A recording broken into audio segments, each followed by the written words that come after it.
In this segment, we're going to be talking about bad management. How do you deal with teams that have bad management? Because you're going to run across a lot of teams that have bad management. Let's just put that out first and foremost. Not every team is just going to be on point, have your money, have your things in order, have everything lined up for you so you can leave and have everything situated. It's not always like that. It's actually more oftentimes than not, you're not going to have all your things in order. What's up, guys? I just dropped my new ebook, 6 Must-Have Steps to Be an Overseas Basketball Player. You know, I've been playing for the last 9 years. I got all the steps and the traits that you need to start your journey with networking, with getting a mentor, all the things that you need to start your journey to be a protege. So go get that ebook, click the link in the bio, and make sure you get your steps to being that overseas pro one day. Let's go.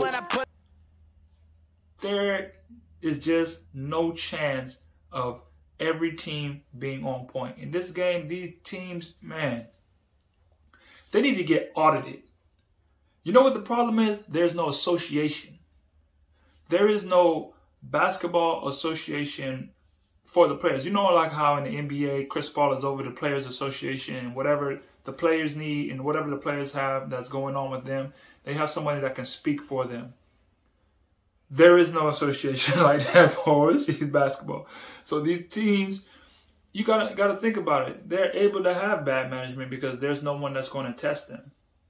There's nobody that's going to really get on their head or, you know, put a penalty on them, fine them.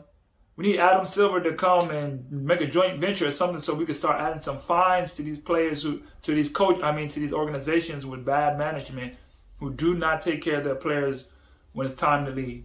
Do you know how difficult it is to wait for your money when it was due to you a month ago? You have to wait sometimes to the last day. They'll have your ticket booked. Oh, you leave this day and this time. But where's my money? Oh, yeah, we'll get it back to you. We'll get you that. When? No response. Hello? 4-5 hours later. You know, on WhatsApp, they tell you they're online. No matter what, they're going to tell you if a person online. You might not be able to read the read receipt because they'll turn it off, but you can't fake online. It's always going to tell you if you're online. Do you know how that's bad business? I always said it. Imagine if I was a player. Well, I am a player. Imagine as a player, I just decide to not go to practice for a week just because I don't feel like it. They're going to be like, this guy's crazy. Or I show up before a game 10 minutes before each game. Like, what kind of business is, what kind of professional? This is unprofessional. We can't have this. This doesn't make any sense. Exactly. Teams have to start doing the same thing and being held accountable for in the same aspect, but they're not. There is no players association. There is nobody that can keep them in check. That's what needs to be done. That's the new system that needs to be created, because now with the world evolving, a lot of NBA is putting a lot of money. Like they have the BAL league is in Africa. Like NBA and other leagues are joining and having joint ventures, so they're making other leagues a lot more excessive and bigger. And with that comes better management. I'll give you a quick story of just horrible management. For example, when I say it starts from the top up, I was playing in Colombia maybe in 2014 to 2015. Their seasons are shorter, like 3 months, 3.5 months. So I was able to play 3 seasons within that year and a half time. The league was popping. Now I heard the league's kind of getting up there now, back to where it was, which is now almost 8-9 years later. But they're starting to pay guys again. They're starting to have a little bit more money. The league is starting to go up. You can go over there and get you like 7 or 8, something like that. 4 to 5 for regular players, 3 to 5 maybe. But really, really good players, you might catch you a 7 to 8 ball over there. So I got wind from one of the managers on the team of why, because DirecTV used to sponsor the league. When DirecTV sponsored the league, they gave the entire league like $1 million. to split up between the 12 teams.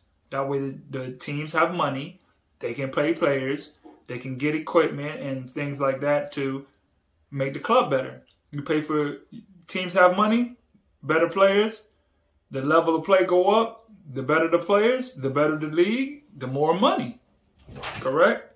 But what happens is one of the management for the team over the whole league, the owner of the whole league took the $1 million, cut it in half, pocketed 500, took the other 500K and gave it to the rest of the 12 teams to split up. Now this is for 6, 7, 8 months or this is for the whole, they give it to you for the whole year. So this is for between 2 seasons, 500 between 12 teams for, you got to pay flights and food and hotels and all that. That ain't cutting it. And pay for good players, bonuses. Oh, there's so many things that goes into it. Hey guys, thanks for tuning into the show. Please subscribe on our YouTube, Spotify, Apple, and wherever you listen to your podcast. I greatly appreciate it.